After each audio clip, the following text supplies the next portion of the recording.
What's up, guys? Welcome to the new episode of the Myles High Podcast. This is Myles Monroe Jr., your host. And as always, the vision and goal of this podcast is to entertain, educate, and elevate you miles high above your fears, your doubts, and any limitations that you may think exist. Always knowing that those limitations only exist in your mind. All right. Hope everyone's doing good out there. I'm doing good. The team is doing good. The wife is here. Wife's doing good. Baby good. Doing good. Wow. It's very firm of you. Nah, but we doing well, man. I have a good topic that I'm discussing today. This is a topic that is near and dear to my heart. It is something that I have been able to deal with and learn and become good at as I've grown and developed, especially in my professional life. And the topic that I want to discuss today is the freedom of no. The freedom of no. You know, some, if not all, of the hardships that we face in life come from doing things that we do not really want to do. And a lot of the times we do these things because, you know, we want to fit in, because we want to be liked by people, because we want to please everyone. We want to avoid conflict, or we may feel some sense of obligation to do, right? But I want to let you know that it is okay to say no. All right? It's okay to say no. Nothing is wrong with thinking about yourself first. And it took me a while to really get to this point in my life, right? And especially after the period of my parents passing. And like, I just remember I was inundated with like requests to like do these different things and go these different places. And, you know, of that list I just gave of like the reasons why we do things that we don't want to do, a lot of it had to do with me feeling a sense of obligation, right? My parents had passed. These individuals, in some way, I guess, wanted to pay homage to my parents and, you know, requested me to either come and speak somewhere or just me to, you know, present myself to either receive something they wanted to give or, you know, just to represent my parents in their absence. But that was a difficult time for me. In 2015, I did a lot of things that I wouldn't have normally done. I did a lot of things that I kind of regret doing, but 2015 is a blur. I don't remember much of that year. But I do remember that I was pulled in a lot of different ways that just kind of, you know, wasn't good for me mentally. You know, just because as I went through these things, I started to realize that, you know, people weren't asking me to come to these different places and to do these different things because of me. They were asking because of my parents, right? Because of my dad in particular. So, you know, people would ask me to speak at this particular place, and I'm not I don't consider myself to be a traditional pastor, right? I'm not even in the slightest sense, and I'm not necessarily comfortable even speaking in public on a stage or whatnot. I do it. I've grown to love it, you know, but, you know, back then in 2015, it wasn't something that, you know, I was accustomed to or felt comfortable doing. But I did it anyway. And I, you know, in some ways it helped me to develop and become the person that I am today. But it was for all the wrong reasons, right? And I think I started to realize that these people weren't asking me or requesting me to do these things because of me. They were requesting it because of some nostalgia that they were experiencing, right? They wanted to somehow get a piece of my dad or be able to connect with my dad. And obviously the way or the easiest way for them to do that would be to connect with myself or my sister or someone else in the family, right? But, you know, I guess I understood the fact that, you know, I had my dad's name. I was his son. You know, there was a strong connection along those lines. And I just remember 2015 just drained me completely. And I started to realize, like, man, it's okay for me to say no. It's okay for me to focus on myself, right? And some reasons why it's okay for us to focus on ourselves is, because we don't owe anyone anything, right? And I really had to come to that realization. Like, I don't owe these individuals anything. I'm not obligated to do anything, or I shouldn't feel that you're entitled for my time or for me to do anything just because, like, you're friends with my parents or you're friends with the family or you're a family member or whatever the case is. Like, I don't owe anyone anything, right? Another reason is because I can't concern myself with the opinions of others. A lot of the times we make decisions based on what we think someone else's opinion is going to be of the decisions that we make. That's the wrongest reason to make a decision. I can't change someone else's opinion of me, and my focus shouldn't be on someone else's opinion of myself, right? I should focus on controlling what I can control. And, at the end of the day, who cares what their opinion is? I'm happy in myself and with the decisions that I make. So I really could care less we should care less how someone else thinks of us, because we can't control their opinions, right? They're going to have an opinion either which way, right? And a lot of the times, if we don't make the decision that they want us to make, they're going to have an opinion of us. But that shouldn't affect the decisions that we make, right? The next thing is time cannot be reimbursed. Time is the most common commodity on earth today in the worlds that we live in. And we shouldn't waste our time doing things that we don't want to do because we feel a sense of obligation to do it, or we feel a sense of entitlement or a sense of need to please someone else just because we want to appease them as opposed to appeasing ourselves. And then, lastly, life goes on. That's something that I came to the hard realization early 2016, right? So 2015, had all these people around the family requesting us to do all these different things.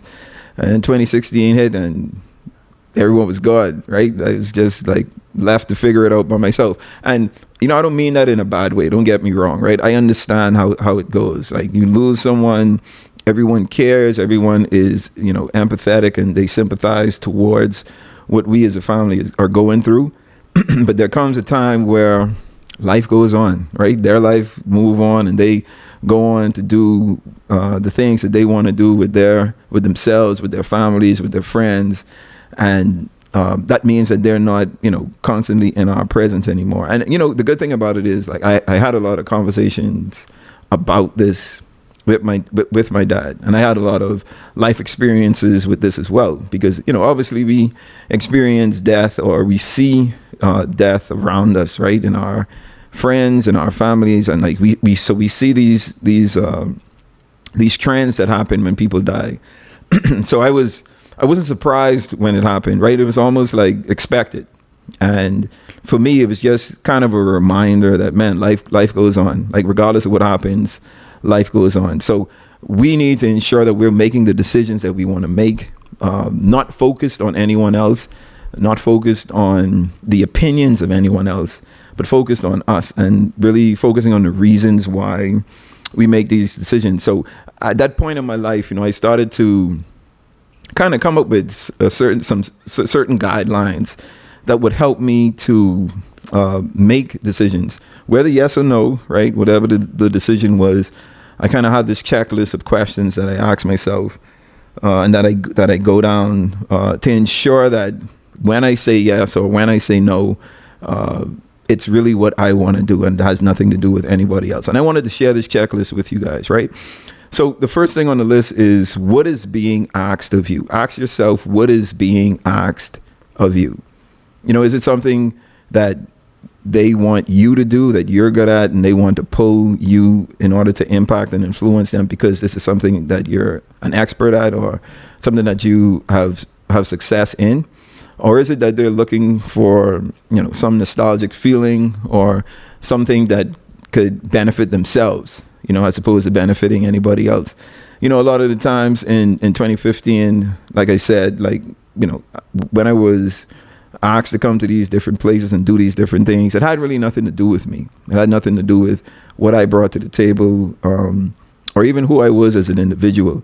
It had a lot to do with, who my parents were. And I think that has helped me to be able to say no and to be comfortable saying no, right? It was just difficult for me because, I had individuals that were close friends of the family.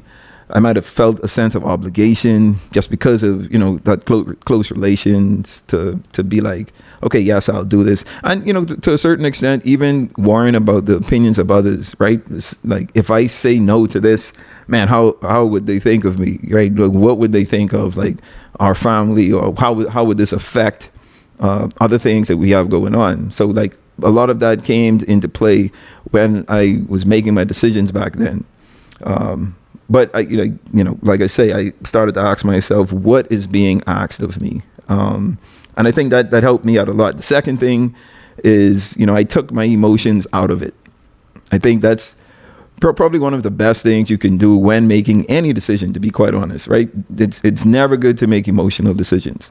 So as long as I took my emotions out of it, I was able to make rational and logical decisions, like really thinking about like exactly what is being asked of me, and not thinking of, man, I don't like this person, or I love this person, I really want to do this with this person. Like, I took emotions completely out of it and just looked at it from a rational and logical standpoint.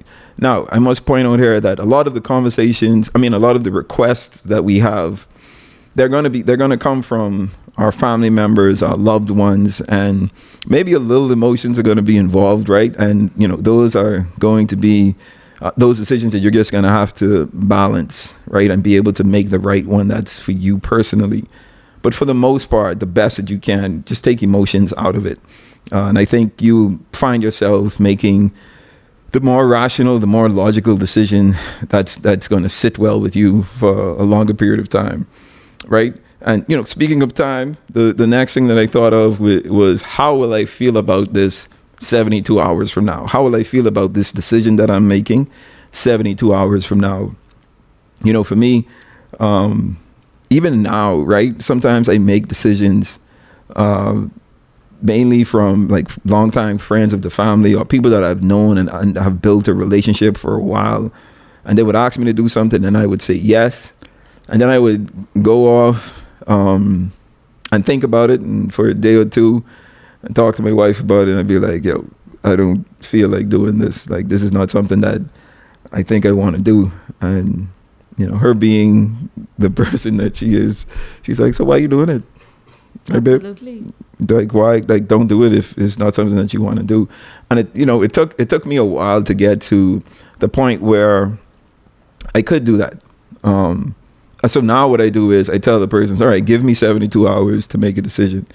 And I think me having that time to process what is being asked of me and really think about if this is something that is going to not only benefit the persons or the people that I'm going to be impacting, but is it going to benefit me? Like, what's in it for me? What am I going to get out of this, right? And I'm not talking about something tangible, right? I'm talking about, like, is this going to build me as an individual, or build my spirit, man, or impact me just as much as I'm hoping to impact the people that I'm going to be affecting when I'm going. Like, that's a real important thing. So I give myself 72 hours. How will I feel about this decision? Whether yes or no, how am I going to feel about this decision in 72 hours? And sometimes I make a decision, I would say yes sometimes, and I have, time to think about it, be it 24, 48 or 72 hours. And I'd be like, man, that wasn't the right decision. And now, I have the confidence now to go back and be like, I apologize. I know I said yes, or I know I said no, but I want to change my mind. This just something came up, and it really conflicts with the answer that I initially gave you, and I need to change that answer. So me really allowing allowing myself those hours, that time to like really think about what it is that I'm doing or that I want to do and what is being asked of me and how I'm able to benefit from that from a personal perspective and from a professional perspective. Giving myself that time has done a lot for me. And then the fourth thing is to trust your gut. I think a lot of the decisions that we're faced with, like for the most part, we already know the answer that we should make, right? It's when we start thinking about like someone else's opinion or the obligation we feel we have towards someone else, or the fact that this person is, a family member, a loved one, a friend, or someone that I've known for a long period of time. Like that's when we start, interfering with what our gut is telling us. Sometimes our gut automatically says, yes, this is a great decision, go do this. And sometimes it says, no, this isn't something that works for you. And, I think, going with your initial gut feeling, I'd say 95% of the time is always the decision to go with. I've become a professional at that. I always go with my gut. I always go with what the spirit is telling me, right? If I'm at peace with the decision, be it yes or no, that's the decision I'm making, regardless of how the person feels about that decision. And I'm super confident in that now. And then the last thing is to just be polite. Be polite, and especially if the answer is no, right? Be polite in what you're saying and how you say it. I think this is something that I've learned over the years, especially having conversations with Sharice. And she has taught me that sometimes tone is everything, right? How you say it. It's not really what you say, but how you say it. So I've been really, really working on being polite and saying things in a way that it could be absorbed and accepted in a more appeasing way to the person that it's being said to. So be polite. Don't be rude about it. Don't be snappy about it.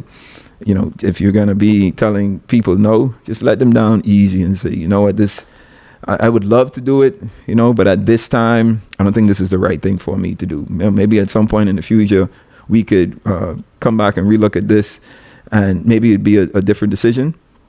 But for now, it's a no. But be polite in doing it. Because there is power in no. There is power in no, ladies and gentlemen. No is such a freeing thing, right? And it's just the freedom of no, the freedom that we experience in being able to say no and being comfortable saying no and being happy saying no. There's nothing like it. And I guarantee you the quickest you're able to get to the point where no is easier for you to say, the easier your life is going to be. Hands down. Like there's going to be you're not going to feel burdened to do things that you don't want to do, or stressed because you're doing something that you don't want to do, or even burdened to keep people around that you don't necessarily want around, right? Like you have to say no to events. You have to say no to invitations. You have to say no to friendships. You have to say no to relationships. You have to say no to business opportunities, business ventures. Like you shouldn't feel an obligation or feel an entitlement or feel anything towards doing things that you just don't want to do. And especially if it doesn't sit well with you in your spirit, mind, in your gut, like that gut feeling, like whatever it is, however you want to describe it, no is powerful. And the freedom in saying no is what I hope we all get to at some point in life, because there's nothing like it. There's this confidence that we are able to build in ourselves when we're able to say no, and not say it because we don't like this person or don't like that person, but really say it because no is the answer that we really want to give, and be comfortable and confident in saying that. All right. So that's what I wanted to talk about, the freedom of no. I think the takeaway that I want you guys to leave with is that there is power in no, and really understanding how to get to your no is your responsibility. All right. So now we've reached the point of the pod where I leave with you a milestone. Today's milestone is a quote that I came across by a gentleman named Josh Billings. And that quote reads, "Half of the troubles of life can be traced to saying yes too quickly and not saying no soon enough." Sometimes we take too long to say no because we feel that we have this sense of obligation, or we're worried about someone's opinions about us. We're scared that we're going to offend people. We want people to like us. We want to be accepted. And we don't say no, or we say yes too soon for those exact same reasons. My advice is to take your time, think about what it is that you really want to do, how you want to do it. What are you getting from making this decision? What are you getting from participating or doing whatever it is that you're being asked to do? And I think once you internalize those questions and really think about what it means to you and how it's going to affect you, you will know exactly the decisions that you need to make. And if that answer is no, be confident in that no. All right. Okay, that brings us to the end of this episode. This was a good one. I love this episode because this is something I've been like really having to work on over the years. Even now, right? I still find myself sometimes saying yes in situations that I probably should say no in, or say no in situations that I should say yes in. But it's a constant work in progress, and I want you guys to work along with me. All right, let's all work together. Okay, as you know, in this podcast, the vision and goal is to entertain, educate, and elevate you miles high above your fears, your doubts, and any limitations that you may think exist, always knowing that those limitations only exist in your mind. All right, until next time, you guys stay blessed.